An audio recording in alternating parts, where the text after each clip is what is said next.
The Riddlers.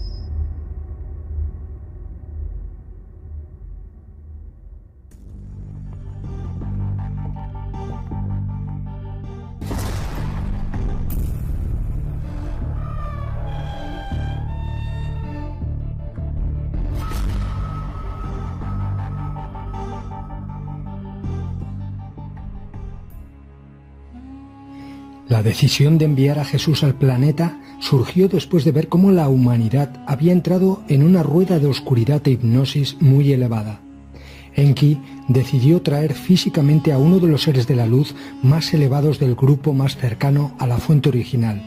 Se hizo una reunión y se decidió por unanimidad que se crearía además mediante diseño holográfico primeramente la forma física de quien elevaría la frecuencia vibracional de todo el planeta para contrarrestar la oscuridad que cubría el planeta en aquella época. También se elegiría quienes iban a acompañar a la entidad tan poderosa y quienes encarnarían antes de él para abrirle el camino. Cuando todo estuvo listo, se enviaron emisarios, imágenes holográficas y mensajes a quienes iban a ser los padres de dichas entidades tan poderosas. Todo se corresponde a un proyecto perfectamente programado para liberar al planeta de las garras de los arcontes, llevado a cabo con la necesidad de retomar el rumbo arbitrario que había tomado este planeta. Tras la catástrofe planetaria creada por la corporación para eliminar a quienes habían rebelado, el diluvio universal, las altas jerarquías en el orden galáctico decidieron impulsar un giro radical a los acontecimientos. Por aquel tiempo, los seres humanos que habían logrado sobrevivir a la catástrofe planetaria y que fueron modificados genéticamente para hacerlos más dóciles, idolatraban a las deidades arconte, carentes de espiritualidad, divinidades sanguinarias, dioses sedientos de holocaustos que irremediablemente llevaban a los seres humanos hacia un abismo existencial a través de conceptos incompatibles con la propia existencia. Solamente buscaban sacrificios de sangre, alimento, a través del sufrimiento y dolor, tal y como era mucho antes del diluvio. Viendo toda aquella hecatombe que se venía encima, Enki y su grupo señalaron a Israel como pueblo elegido, para que hiciese su aparición la figura de Jesús de Nazaret, un ser suprahumano, quien impulsaría definitivamente un concepto universal. La existencia de una entidad creadora, generadora de una fuerza infinita, el amor, la esencia que lo impregna todo, un lugar hacia donde ir, ese horizonte donde los seres humanos habrían de buscar, la fuente original y cómo conectar con esa fuerza.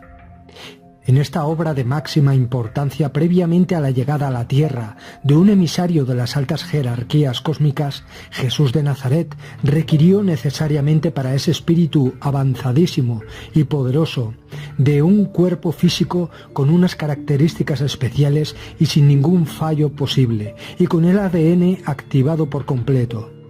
Fueron tales los preparativos para el advenimiento de aquel emisario cósmico que incluyeron en la intendencia previa a los abuelos de Jesús, Joaquín y Ana, así como a la propia María. Si leemos los evangelios apócrifos, tanto Ana, la abuela de Jesús, como María, dentro de ese proyecto habrían sido fecundadas sin ninguna intervención humana, es decir, artificialmente.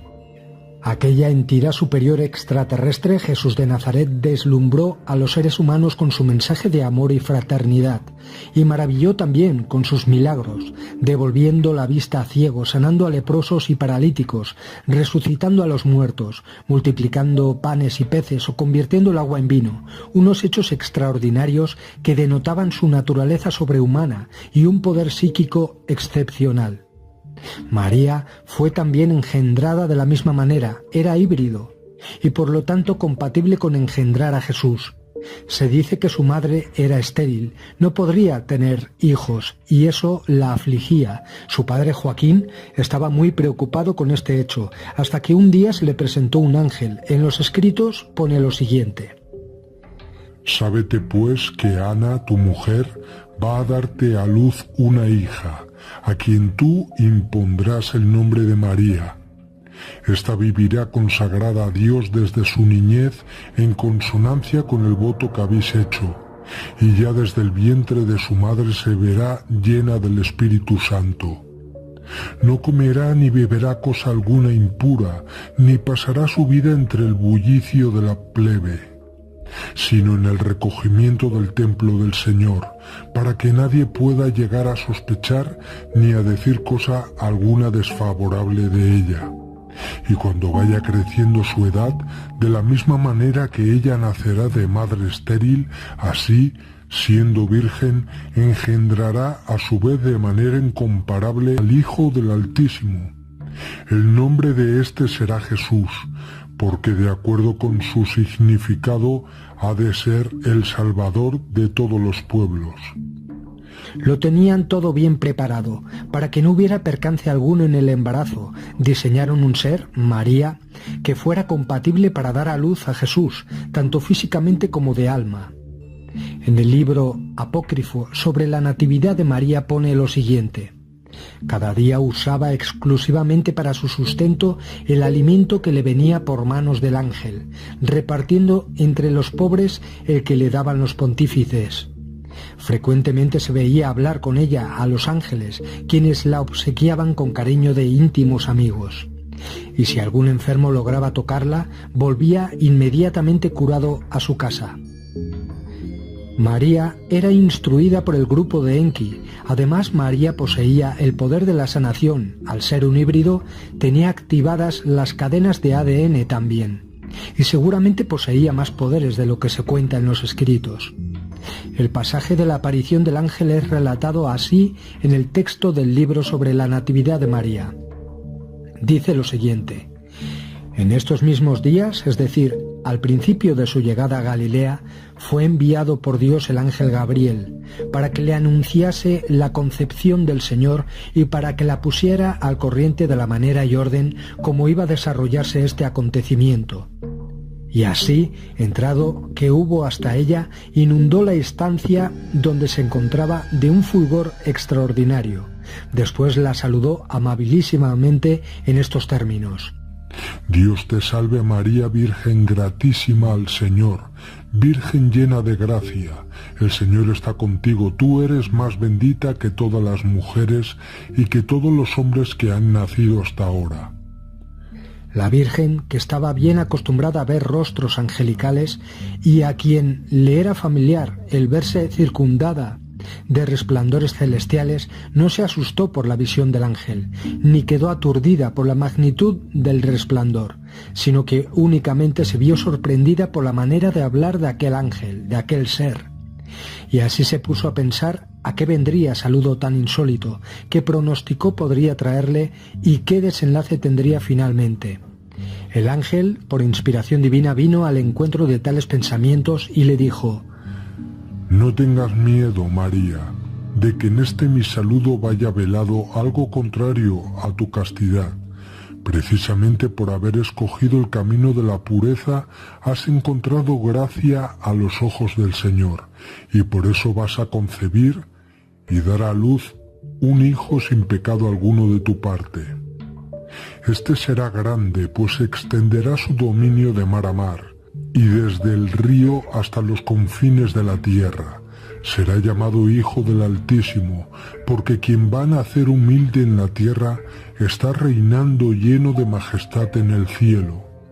El Señor Dios le dará el trono de David, su padre, y reinará eternamente en la casa de Jacob. Su reinado no tendrá fin. Él es Rey de reyes y Señor de los que dominan. Su trono durará por los siglos de los siglos. Entonces la Virgen, no por incredulidad a las palabras del ángel, sino deseando únicamente saber cómo habrían de tener su cumplimiento, respondió: ¿Y cómo se verificará esto? ¿Cómo voy a poder dar a luz si no voy a conocer nunca varón de acuerdo con mi voto? El ángel dijo lo siguiente: No pienses, María, que vas a concebir de manera humana, sin unión marital alguna. Alumbrarás siendo virgen y amamantarás permaneciendo virgen. El Espíritu Santo vendrá en efecto sobre ti, y la virtud del Altísimo te cubrirá con su sombra contra todos los ardores de la concupiscencia. Por tanto, solamente tu vástago será santo, porque siendo el único concebido y nacido sin pecado, se llamará Hijo de Dios. María entonces extendió sus brazos y elevó sus ojos al cielo, diciendo: He aquí la esclava del Señor, puesto que no soy digna del nombre de señora, hágase en mí según tu palabra. Pues bien, aquí nos están describiendo, mezclando información, claro está, para confundir, que María fue visitada por un emisario de quien la preparó, Enki, para avisarla de la fecundación artificial de Jesús. Luego, para crear igualmente el egregor de María, pusieron todo lo demás, lo de la adoración, etc. En otro extracto del Evangelio apócrifo de María se narra el nacimiento de Jesús en una cueva y que tras la aparición de una nave, en aquella época nombrada como nube luminosa, todo se congela a su alrededor. Dice lo siguiente: Y al llegar a la mitad del camino dijo María a José: Bájame, porque el fruto de mis entrañas pugna por venir a luz. Y le ayudó a apearse del asno, diciéndole: ¿Dónde podría yo llevarte para resguardar tu pudor? Porque estamos al descampado. Y, encontrando una cueva, la introdujo dentro, y habiendo dejado con ella a sus hijos, se fue a buscar una partera hebrea en la región de Belén. Y José explica lo siguiente en los escritos: Y yo, José, me eché a andar, pero no podía avanzar, y al elevar mis ojos al espacio, me pareció ver como si el aire estuviera estremecido de asombro, y cuando fijé mi vista en el firmamento, lo encontré estático, y los pájaros del cielo inmóviles. Y al dirigir mi mirada hacia atrás, vi un recipiente en el suelo, y unos trabajadores echados en actitud de comer, con sus manos en la vasija. Pero los que simulaban masticar en realidad no masticaban, y los que parecían estar en actitud de tomar la comida tampoco la sacaban del plato. Y finalmente, los que parecían introducir los manjares en la boca, no, sino que todos tenían sus rostros mirando hacia arriba. También había unas ovejas que iban siendo arreadas, pero no daban un paso, sino que estaban paradas, y el pastor levantó su diestra para bastonearlas con el cayado, pero quedó su mano tendida en el aire, y al dirigir mi vista hacia la corriente del río, vi como unos cabritillos ponían en ella sus hocicos, pero no bebían. En una palabra, todas las cosas eran en un momento apartadas de su curso normal. Y entonces una mujer que bajaba de la montaña me dijo: ¿Dónde vas? A lo que respondí: ando buscando una partera hebrea. Ella replicó: ¿pero tú eres de Israel? Y respondí: sí. ¿Y quién es? Añadió: la que está dando a luz en la cueva. Es mi esposa, dije yo, a la que ella repuso: ¿entonces no es tu mujer? Yo le contesté: es María, la que se crió en el templo del Señor, que aunque me cayó en suerte a mí por mujer, no lo es, sino que ha concebido por virtud del Espíritu Santo. Y le interrogó la partera: ¿es esto verdad? Y José respondió: ven y verás. Entonces la partera se puso en camino con él.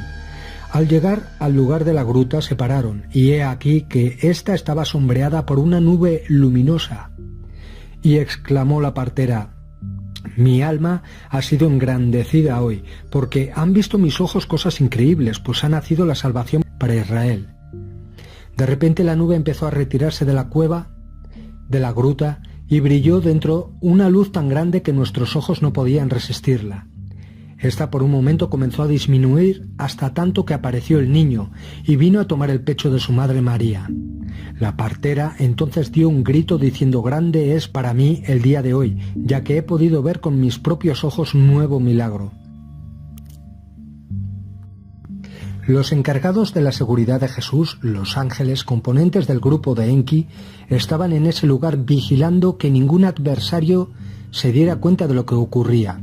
Cerraron la zona con una burbuja de espacio-tiempo, por eso estaba paralizado todo a su alrededor, para que nadie se diera cuenta de ello, para que los controladores no lo vieran. Por eso hicieron que María tuviera a Jesús en una cueva, en un lugar apartado de la ciudad, a mitad de camino entre Nazaret y Belén. No todo concluía con el alumbramiento de Jesús, había que protegerlo. El momento y el lugar exactos del parto debían estar perfectamente estudiados por parte de los tripulantes de las naves. Era natural que este chequeo a distancia fuera extremadamente riguroso. En el apócrifo denominado Liber de Infantia Salvatoris se puede encontrar unos pasajes que arrojan un rayo de luz sobre la forma en que quizá se produjo el gran acontecimiento. El niño lanzaba de sí resplandores, lo mismo que el sol. Estaba limpísimo y era gratísimo a la vista, pues solo él apareció como paz que apacigua todo.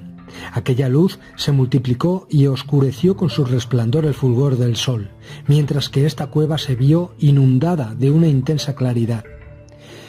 Es curioso este dato. Siempre se cuenta que en nacimientos de estos seres híbridos sus cuerpos resplandecen, los envuelve por un espacio de tiempo, una luz que sale de sus cuerpos. Un ejemplo de esto es Noé. En los evangelios pone lo siguiente sobre el nacimiento de Noé. Explican en escritos sumerios que era hijo de Enki, o sea que era un híbrido. Pone lo siguiente. Cuando el niño nació, su carne era más blanca que la nieve, su pelo era blanco como la lana pura, espeso y brillante. Cuando abrió los ojos iluminó toda la casa como el sol, y toda la casa estuvo resplandeciente. Pero sigamos con lo que dijo la partera sobre el nacimiento de Jesús. Dijo lo siguiente: quedé llena de estupor y de admiración, y el miedo se apoderó de mí, pues tenía fija mi vista en el intenso resplandor que despedía la luz que había nacido.